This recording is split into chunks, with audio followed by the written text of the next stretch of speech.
sempat mengalami fenomena yang sering orang sebut sebagai santet. Itu salah satu gerbang menuju Alam lain? alam lain. 3,5 tahun ada. Nggak bisa ngapa-ngapain, Om? Nggak bisa ngapain. Ini tuh disilet, udah nggak usah dendam, nggak perlu tahu pelakunya siapa, yang penting sembuh.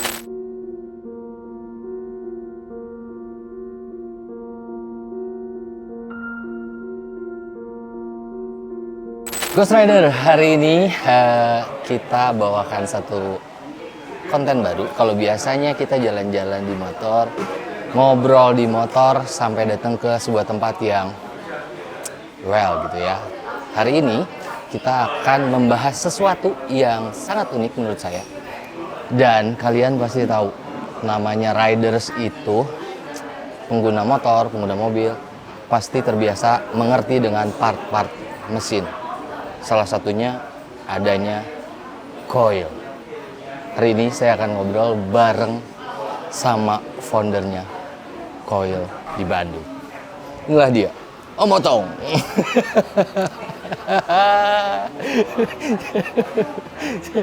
Sosok disambungin, bener gak sih Om? Ya. Sosok disambungin, oh motoran mah nyambungnya sama coil. Itu teh bener? Emang iya, maksudnya nama coil emang diambil dari coil motor. Serius? Serius. Biker oge berarti Om ya? Baheula lah. Oh, baheula. Zaman, Oke. zaman muda. Jadi, ya teman-teman pasti sudah tidak asing dengan Om Otong sebagai vokalis, penulis lagu, ya Om. Ya. Arrangement juga di Coil, dan beliau ini salah satu band favorit saya sejak SMA dulu. Kalau ngomongin Coil teh berarti berdiri dari tahun berapa Om? Kita aktif sejak 93 lah. 93. Anggaplah Oke. 93. Gitaran. Tahun-tahun saya waktu SMA mah, saya yang paling dengerin albumnya yang Megaloblast. Ya, itu Tahun berapa itu? Itu rilis 2001. Oh iya benar. Saya lulus SMA 2002. Tapi selain ngomongin motor Om, saya sempat dengar, sempat lihat juga beberapa kabar. Karena ini kita ngomongnya di Ghost Rider ini, selain motoran biasanya, kita ngomongin hal-hal yang berbau mistis. Oh ya. Oke. Nah, berbau mistis ini, dan saya baru tahu dan baru dengar juga, ternyata Om Otong ini teh sempat mengalami hal-hal yang berbau mistis. Ya lumayan. Lumayan sering. Ini sering, nah. Lumayan sering mengalami hal-hal berbau mistis. Yeah. Jadi bukan hanya penampakan, konon Om Otong ini sempat mengalami fenomena yang sering orang sebut sebagai santet. Ya Om, bener? Ya bisa dibilang begitu. Benar sih. Cuma kan banyak orang yang nggak percaya, jadi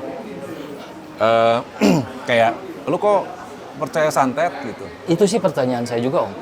Karena secara lagu, secara tulisan lagu teh Om yang sangat mikirnya, mau mikiran gitu.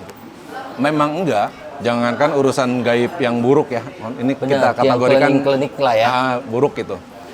Urusan gaib yang baik pun saya emang nggak percaya gitu. Oke. Maksudnya, tapi nggak percaya itu bukan berarti anti gitu. Oke. Jadi, oh iya ini mah hanya bacaan apa? Ya ilmu pengetahuan aja biasa aja ilmu gitu. pengetahuan. Oke. Bacaan, komik gitu. Buat saya teh itu semua sama gitu. Bukan sesuatu yang harus wah digumahakeun gitu ya. Gitu. Oke. Saya mah lebih percaya sama sesuatu yang teknikal gitu. Seluruh hal yang teknis lah gitu. Oke. Jadi di otak teh hanya ada sesuatu yang teknis. Ya, Kalau ya. nggak teknis, Nggak masuk akal. nyak unggul lah gitu. Menikmati hanya sebagai Oh iya ya gitu aja. iya. Oke. Ini menarik karena awalnya kan seperti itu ya. Yang harusnya teknik, harusnya yang ya udah jelas, yang harusnya langsung dirasa, ya itu baru bisa saya terima gitu kan ya. Sampai akhirnya menemukan fase yang tadi saya bilang. Berarti proses yang dirasain Om mengenai santet ini hingga akhirnya urang teh disantet gitu. ya, Itu berarti ada proses waktu dong. lama. Lebih dari 10 tahun. Dulu mah awalnya tiba-tiba badan teh selalu sakit kan.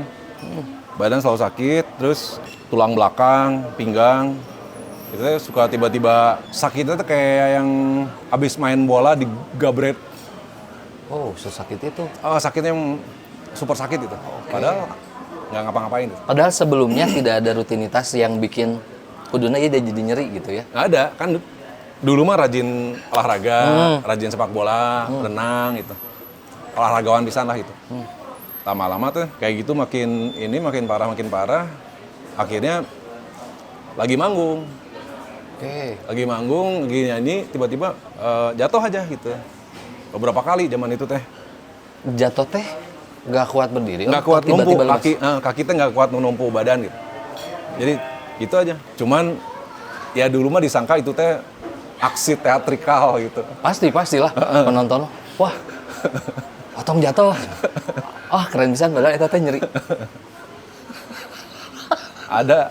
Karena saya setahun salah satu yang mengagumi itu, Om. Wah, teatrikal teh dan bisa sampai labu gitu. Zaman dulu teh gitu. Padahal itu teh menahan sakit. Oke. Pisahan itu teh. Pulang manggung udah aja, nggak bisa apa-apa gitu aja. Setahunan adalah kayak gitu. Sampai akhirnya total nggak bisa bangun dari, kalau nggak salah pertama kalinya tahun berapa ya? Mungkin 2003, 2004 gitu.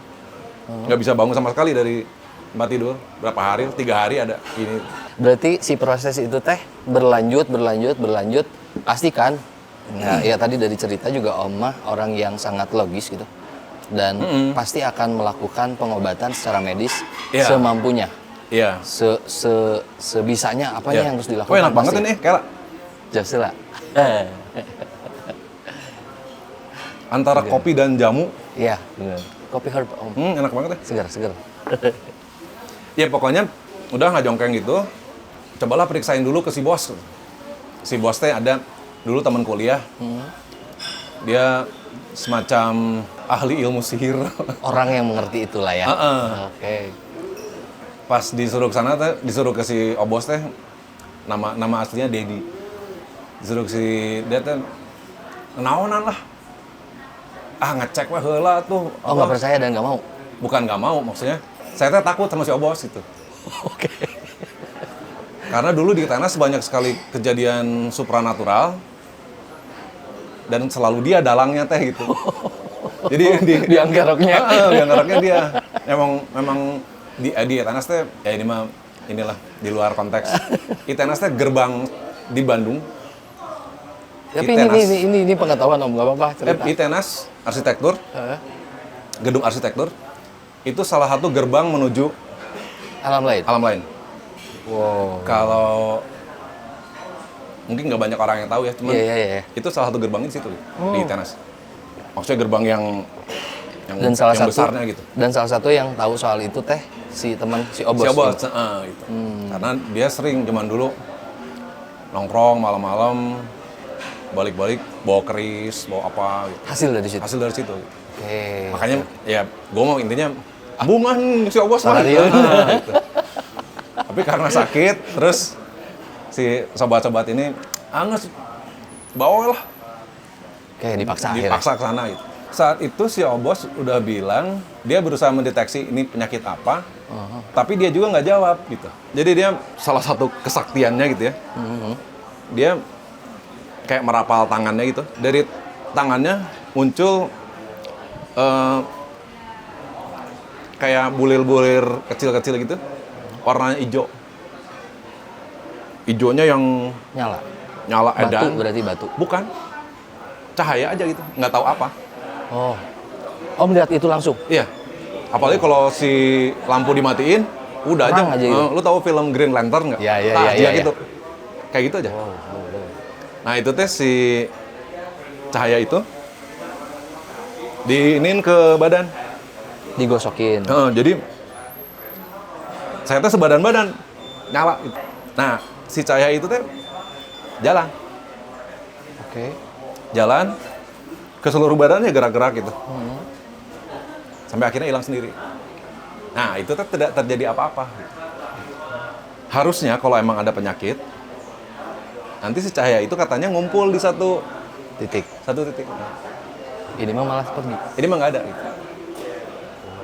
Jadi si obos sendiri saat itu nggak bisa menyimpulkan ini teh kenapa gitu. Iya, si Obos yang mengerti soal itu aja sampai bingung. Dia kunaon ya? Gitu. Atau mungkin dia juga tahu saat itu bahwa itu teh santet gitu. Saya pikir mah dia pasti tahu lah gitu. Tapi nggak ngomong. Menjaga lah. Karena saya teh bukan orang yang percaya hal Betul, seperti itu. Betul. Jadi setelah dari situ barulah ke dokter. Oh terus 10 tahun pertama mah 12 tahun pertama kayaknya. Sampai 12 tahun Iya. berobat itu. Ya berobat kemana-mana. Iya, pasti. Semua ada dokter ini, dokter itu. Ya bukan dokter aja, kayak psikiater yang gitu-gitu. Ke psikiater aja 4-5 orang ada. Sampai akhirnya si psikiater yang curhat sama saya teh. Bukan saya yang curhat sama dia gitu. Saking Berbalik. saking mindeng lah. Intensitasnya tinggi jadi udah ngenah nu carita. Berarti selama ngerasain yang nggak enak itu macam-macam. Tadi ngerasainnya badan sakit semua. Iya. Dan sampai akhirnya nggak bisa bangun dari tempat tidur, Om. Iya. Katakanlah lumpuh lah. Itu ada 3,5 tahun ada. Nggak bisa ngapa-ngapain, Om? Nggak bisa ngapain. Cuman saya hari ini diem di tempat tidur. Nah besoknya ntar cager gitu. Tanpa sakit sama sekali. Oh, ada hari ini sehat. Besok tiba-tiba drop Jadi, lagi. orang juga susah percaya kalau saya sakit gitu. Pasti Om dengan kondisi seperti itu mah. Dan dari muka juga nggak kelihatan. Kan kalau orang sakit mah ya udah namru dalam waktu sekian gitu. Sehatnya mah sehat, terus nggak sakit. Tapi hanya bisa jalan dari sini sampai itulah, sampai jalan raya. Maksimal 20 meter lah paling. Itu udah sakit. Kalau udah lewat itu langsung Ngerasa nggak enak lagi. sakit lagi. Oh. Jadi untuk menghindari si sakit itu muncul, sebisa mungkin nggak ngapa-ngapain. Nggak bergerak lah di rumah aja lah gitu ya. Gitu. Selama pengobatan Om, udah jelas lah medis mah pasti ditempuh ya kemana-mana termasuk tadi ke psikiater. Secara pengobatan non medis itu ditempuh juga nggak waktu itu? Belum. Pokoknya baru intens bangetnya di atas 2015 lah. Oke, sebelumnya mah terus weh ke dokter gitu berapa kali. Iya. Kenapa akhirnya nentuin udahlah saya coba non medis juga gitu? Karena duit habis. Pasti sih ya. Oh, berapa miliar tuh? Pastilah berobat dengan waktu sekian lama mah. Iya, di atas 8 miliar mah ada. Mungkin di atas 10 miliar mah ada. Habis buat itu semua Pengen lah. sehat kan ya. Sampai 10 Ya, pokoknya intinya miliar. karena uangnya habis. Pasti sih ya tak. Hingga akhirnya nyoba ke non medis. Iya. Akhirnya mencoba-coba non medisnya masih yang pengobatan. Ya. Yang paling berkesan mah ada di Bandung itu yang ini rokok. Pengobatannya teh asap rokok. Medianya rokok. Jadi tiap orang yang berobat ke situ diperiksa penyakitnya apa, nanti obatnya rokok. Rokoknya teh kalau yang penyakitnya ringan gitu ya. Satu. Rokoknya cuma 6. 6. Nambah. Jadi sehari harus ngerokok itu 6 batang. 6 batang. Tapi ada itunya, ada tulisan, ada nomornya. Oh, seri A, seri B, seri C. Dan gitu. urutannya beda-beda. Urutannya berbeda gitu. Oke. Jadi misalnya rokok yang nomor 6 dulu, terus habis itu nomor 2, habis itu nomor 14. Harus ngikutin aturan Harus resep. ngikutin dari si bapak ini. Apa yang dirasa setelah nyoba itu? Kalau saya dikasih 14 rokoknya teh. Bagusan. 14. Jadi sehari Harus ada 14 harus rokok. ngerokok 14 itu selama 3 bulan. Itu teh ngerokok satu aja. Nggak habis-habis. Gila gitu. Wah, rokoknya teh padat. Rokok herbal padat. Nggak habis-habis gitu. Bau nggak? Baunya mah enak, Oh, enak. Oke. Tapi padat, jadi sekali ngerokok, habis rokok itu, buat ngabisin rokok itu, nyalainnya teh lebih dari 20-30 kali. Karena bolak-balik mati. Seperti cerutu lah ya. Cerutu masih Ampang. Kalau cerutu masih banyak yang stay. Ya, si baranya nggak mati. Kalau misalnya cerutu didiamin 10 menit tuh baru mati. Ya, Kalau ini mah didiamin semenit aja udah mati. Padahal rokoknya cuma pendek ini. Ya rokok standar aja sih gitu ya. Dan banyak orang sembuh di situ. Nah, saya emang nggak sembuh gitu. Oh, di situ belum menemukan. Udah berapa bulan, di situ tuh nggak ada kemajuan. Terus ngobrol sama si bapaknya, saya yang nanya, ada metode lain nggak? Untuk penyembuhan ini. Gini, ada tapi ekstrim dia bilang teh. Ekstrim teh kumaha? Ada bagian dipukul-pukulinnya gitu. Oh. Jadi, ya ayolah cobaan lah gitu. Ya iya, berusaha karena ingin sembuh kan ya? Pasti. Ya pokoknya kalau orang standar ya, orang kalau sakit berat mah selalu mencari kumaha carana biar sembuh. benar. Kan dipukulin doang mah gowe lah. cemen lah. Gitu. Nah itu teh ternyata jadi khusus di hari itu teh mereka satu tim ngobatin saya gitu. Jadi tetap harus asap rokok itu yang diandalin teh. Gitu. Oh. Nah, medianya tetap ke situ ya. Jadi si rokok itu dihisap terus dimasukin Botol. Jadi banyak kan yang ngisepin rokoknya teh. Oh, siap. Isap masukin botol. Lama itu tuh berapa jam buat ngabisin si rokok itu aja. Ngumpulin dulu si ngumpulin rokok asapnya teh lama gitu. Akhirnya terkumpul lah berapa botol, pakai botol aqua yang segini lah ya. Iya. Nah setelah didiemin itu jadi air. Si asap yang dikumpulin itu yang di botol teh. jadi air cuman dari satu botol tuh paling cuman jadi air dikit banget. Jernih tapi orang. Nggak terlalu jernih juga. Pokoknya dia jadi air. Tas si air itu mereka teh masukin selang ke pantat, ke lubang pantat. Tas si air itu dimasukin ke kepala. Ya metode gila sih. Absurd pisan. Terus badan saya dibungkus itu aluminium foil. Sebadan. Kabeh. Sampai ujung semuanya kabeh. Udah 3 pocong aja. Tapi pakai aluminium foil. Diam di apa? Bukan tempat tidur rumah sakitnya lah. Ya, yang bukan kasur. Nah itu dipukulin. Tapi nggak sakit. Maksudnya katakanlah bendanya semacam gedebok pisang gitu. Jadi kalau dipukul tuh nggak sakit. Peresungkul lah. Iya. Tapi karena pakai aluminium foil juga kan nggak langsung kena kulit. Ya, jadi nggak terlalu sakit lah ya. Cuman ada sentuhan-sentuhan kayak aja. gitu. Mukulnya mah keras. Dan memang setelah dari perawatan itu badan memang enakeun. Ajaib enakeun. Jatuh langsung membaik gitu. Tapi si penyakitnya mah nggak hilang. Jadi begitu si sakit itu datang lagi, ini lagi. Jadi salah satu contoh, Koil waktu itu bikin acara gede akustik, konser akustik gitu kan. Sebelum konser salah satu pejabatnya Jarum si Pak Herman ngajak pijat. Oke. Mau biar badan kamu ini. Pijat bener ya? Maksudnya pijat tabib-tabib. Iya. Tabib-tabib Sinse Tionghoa ya. itu. Di Cicadas. Jadi kita masuk itunya aja ruangannya Cina kuno, tau nggak? Kayak Cina silat zaman dulu gitu. Enak banget lah. Si Pak Hermannya juga ikutan pijat gitu. Beres, pulang, ketiduran 3 jam lah gitu. Bangun bisu. Padahal itu menunjukkan serum. Itu H-2 minggu, H-10 hari lah dari konser. Ya akhirnya tetap konser dengan kondisi saya bisu, diakal-akalin dengan segala macam. Berarti saat konser tuh masih nggak ada keluar? Ya, masih bisu.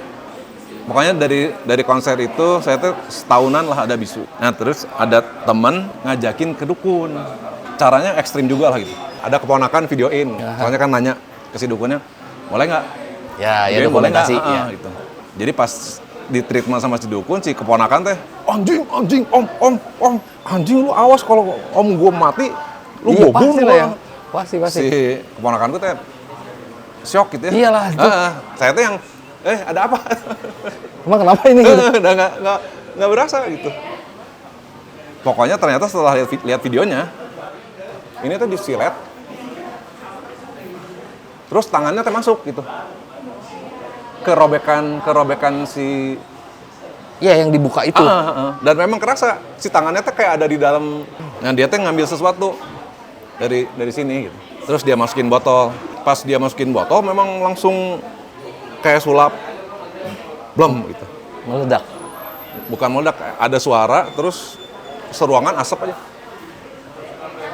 Ya mungkin trik-trik sulap atau entahlah gitu. Itu. Tapi itu yang paling serem sih, Om. Serem saat itu mah udah nggak tahu gitu. Baru serem setelah pulangnya, setelah lihat videonya gitu. Saat itu emang nggak, saat maksudnya ada ya, ada obat-obatan kayak gitu ya? Saat terjadi mah udah nggak tahu. Saya mah seri, udah nggak ngerasa perih atau apapun, nggak ada. Cuman memang rasa panas gitu di sini teh. Dari situ dia nyuruh, coba kamu yang gitu. Keluar kayak cahaya api gitu. Serius? Iya. Bukan apinya ya, tapi kayak. Iya. Paham. Ada cahaya yang. Iya, paham. Kayak api sih emang. Nah udah dari situ keluar bisa ngomong. Langsung saat itu juga berarti? Nggak langsung lancar, tapi suara yang pecah-pecah sama kayak orang yang serak, kayak orang serak yang parah. Tapi udah bisa ngomong. Gitu. Jadi merasa ini banget kan sama si dukunnya. Thank you. Gitu. Gue cinta berat sama lu. Dalam kondisi gitu ya, misalnya si dukun nyuruh, kamu ikut agama saya gitu. Go. Jadi. Iyalah, orang terselamatkan kan waktu itu. Dia mau nyuruh apapun saat itu, pasti diikutin gitu. Minta duit berapapun, diayakeun lah pokoknya. Gitu. Nah pas saat ke si dukun itu, si temanku ini ngilang. Yang ngebawa ke si dukun itu. Beberapa tahun kemudian, baru ketemu lagi sama dia. Terus kita teh pacaran. Oke. Saya teh pacaran sama si yang sahabat saya ini teh. Dia baru cerita, ternyata dia ngilang teh disekep si dukun. Dia mau berobat ke si dukun, tiba-tiba nggak sadar ya. Lost. Saat itu dia ngerasa seperti jatuh cinta dan terus-terusan sama si dukun. Nah dia merasanya mah itu teh bukan si dukun. Sama si dukun? Iya, merasanya sama orang yang dia suka kali sama ya? si dukun. Oh, dia merasa sangat jatuh cinta dengan si dukun, sama si dukun. Pokoknya romantisme dan seks lah gitu. Iya, oke. Dia merasa itu teh hanya 2 hari. Padahal 3 bulan. Jadi dia ngilang aja udah selama 3 bulan itu. Gila sih. Sampai akhirnya lupa gimana ceritanya, pokoknya istrinya si dukun itu datang atau gimana, tiba-tiba dia sadar, cabut. Dia cuman pakai, kalau nggak salah cuman ini pakai selimut gitu, nutupin badan pakai selimut, kabur, ditolongin supir truk atau apa gitu, sampai dianterin ke rumah. Oh, sakti sih itu berarti si dukun. Bikin orang sampai lupa 3 bulan loh. Nah dia mah nggak ngerasa, maksudnya dia nggak inget. Dia nggak ngerasa makan, nggak ngerasa minum atau tidur atau apa gitu. Dia ngerasa bercinta terus dengan si dukun gitu. Nggak sedikit Om Tong menemui hal-hal yang seperti itu. Terus ini Om, dari sekian orang, karena hampir semuanya kan bilang ini teh santet dikerjain orang lah ya. Ada nggak sih di antara mereka yang nyebutin si Anu? Kalau di antara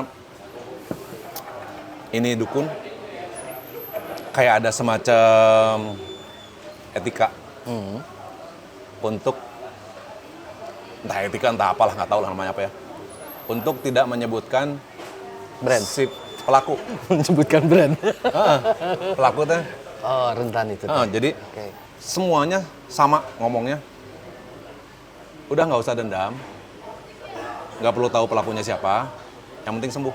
Nah, semua hampir rata-rata stand SOP-nya ngomongnya gitu. Ya memang nggak ini juga, maksudnya di saat kayak gitu teh memang bodoh teuing lah gitu. Ya, bukan itu yang kita cari ya. Memang yang yang kita cari memang kesembuhan aja lah Iya, gitu. terserah lah itu apa. Gitu. Cuman pada suatu hari berapa tahun lalu ya, kayaknya sekitar tahun 2016, 2017 mungkin. Lupa lah tahun. Tapi belum terlalu lama lah gitu. Ketemu, ya selain ketemu dukun atau yang supranatural, saya tuh banyak ketemu ustadz.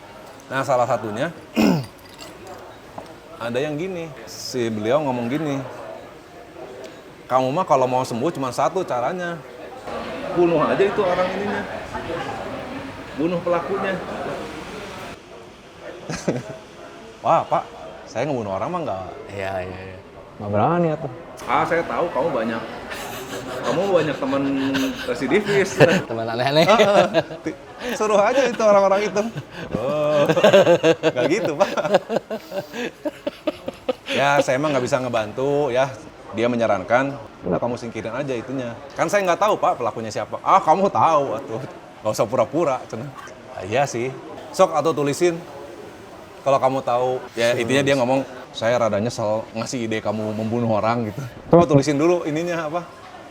Orangnya. Disuruh nulis apa yang ada di pikiran kita gitu. Oke. Tulis namanya pak? Iya, tulis. Saya teh mau menulis nama orang ini gitu ya. Saya tulis, tulisan saya teh bukan nama orang itu. Jadi Misalnya, jangan menuliskan Angga bukan yang ada di sini. nama lengkap siapa? Ranggana Purwana. Rangga Purwana misalnya. Ya. Di otak saya teh kan, saya Ya menulis Ya. Rangga Purwana ya. Rangga Purwana. Kenapa gua nggak nulis Rangga Purwananya? Jadi yang saya tulisin sendiri teh bukan nama Rangga Purwana. Nama lain. Nama lain. Wah, ntar Pak salah. Lain dia ada Pak sih itu ya. Pasti ada. Bukan ini Pak. Udah bener itu. Nggak pas saya salah, bukan. Ya sok ulang atuh. Tulis deui eta deui. Sampai berkali-kali nulis, nggak tahu lah berapa puluh kali. Saya teh berusaha Rangga Purwana. Nggak bisa. Enggak. Saya mah berasanya menulis Rangga Purwana. Gitu. Tapi yang keluar bukan ya. Keluar bukan. Jadi, anjing teh. Bukan ini yang mau saya tulis. Gitu. Ya si Pak Ustadznya, ya emang itu orangnya. Kamu teh menulis bukan kamu itu teh. Yang menulis teh sukma kamu gitu. Ya kalau di ini supranatural teh kan manusia ada Iya betul. ada Adalah yang raganya, ya. ada sukmanya. Gitu. Teh menulis sukma kamu bukan kamu. Jadi yang nulis itu teh bukan otak kamu. Gitu. Ya. Dia menjelaskan mekanisme tersebut lah dari jeung kurang tengarti lah itunya. Non sih eta gitu. Gitu. Tapi akhirnya ya ini orang ini. Saya pernah ngobrol dengan Risa tentang hal ini yang nggak bisa diceritakin lah. Ya. Obrolan. Ya emang bener orang ini. Jadi selama ini tuduhan kita teh salah. Si pelakunya teh memang yang tertulis itu. Gitu. Nanti kasih tahu ya Om, habisin. Terakhir Om, dengan pasti teman-teman yang nonton juga punya pengalaman berbeda-beda. Mungkin ada yang menjadi ada di antara yang nonton ngalamin hal seperti ini nih. Saya sudah cek medis dan segala macam. Ternyata saya secara medis sehat dan akhirnya cari solusi untuk penyembuhan kan pasti. Iya. Pertanyaan terakhir sama Om Atong, bisa kasih saran nggak kalau misalnya nyari yang non medis katakanlah ya, yang bener sama enggak teh di awal udah kelihatan apa belum? Ya dari berdasarkan pengalaman lah ya, karena dengan banyaknya dengan waktu yang lama pasti pernah nemu gini. Tah nu kieu mah nggak usah diterusin deh. Ini teh semua serba sulit karena semuanya tidak bisa dibuktikan. Bukan ilmu pasti lah ya. Di dunia ini mistis dan apapun namanya ini ya, mungkin 90%-nya bohong. Tapi penyakit mah kan nggak bohong ya. Penyakit mah real. Walaupun ada orang yang merasa sakit padahal dia nggak sakit. Siap. Mungkin halu, mungkin skizo atau apa Iya, namanya. betul. Tetap aja itu kan penyakit gitu. Ya. Kebetulan saya punya beberapa kenalan yang bisa membantu urusan ini. Paham soal seperti ini. Oke. Jadi kalau merasa sakit sesuatu, lebih baik diperiksa dulu sama si kenalan saya ini. Nah hasilnya teh sangat meyakinkan gitu. Oke. Apakah itu urusan santet gitu ya? Kan orang selalu melihatnya keluar paku, Ya. tiba-tiba muntah darah. Nah, ini tuh nggak gitu. Aturannya nggak gitu. Ada memang yang gitu ada. Yang ekstrim seperti itu memang ada lah. Nah, yang membedakannya tuh sebetulnya kalau penyakit yang biasa, misalnya kebanyakan ngerokok terus jadi batuk, kadang tenggorokan, itu kan jelas. Nyambung itu mah ya. Sebab akibatnya jelas. Kalau yang penyakit gaib, kita nggak ngapa-ngapain tiba-tiba radang tenggorokan gitu. Oke. Tanpa ada perubahan cuaca, orang hidupnya sehat, tiba-tiba radang tenggorokan. Nah itu tuh karena si dukun yang jahat ini yang dia kirimin tuh penyakit, energi, gitu. Bukan paku. Ya. Bukan, maksudnya kalau urusan paku-paku gitu mah karena terlalu banyak nonton film horor. Ya, karena kebutuhan film itu mah. Padahal memang benar banyak orang yang sakit karena santet, tapi sakitnya mah biasa aja. Yang ribetnya kan si santet ini memang menyebabkan penyakit medis. Oke. Nah, kalau orang yang nggak percaya, terus-terusan nggak percaya, ya akhirnya mati gitu. Sahabat saya baru aja meninggal karena hal ini.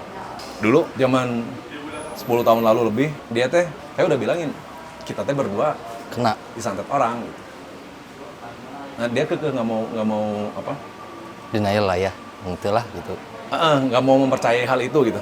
Ya sebetulnya terserah lu mau percaya mau enggak. Penting mah lu sehat gitu ya. Yang penting mah kita sehat gitu. Terus ngilang aja orangnya. Muncul lagi berapa bulan lalu udah dalam kondisi kanker parah gitu. Datang ke dokter ini, dokter itu, segala macam dokter, semuanya beda-beda. Intinya kalau udah parah, penyakit yang disebabkan oleh ilmu gaib, datang ke dokter A, ngomongnya gini. Akan berbeda-beda. Beda semua. Hasil diagnosanya beda-beda. Diagnosanya beda semua. Kayak gitu. Sampai kemarin meninggal aja. Ya maksudnya saya kesel gara-gara sia mah tuh. Nurut kuduna gitu. Gitu. Semuanya udah serba telat. Ya, udahlah. Oke, seru banget. Ini kalau diterusin Om ngobrol terus pasti panjang. Saya pasti pengen tahu cerita apapun yang pernah terjadi sama Om Otong, tapi waktu juga udah mulai gelap, udah mulai maghrib.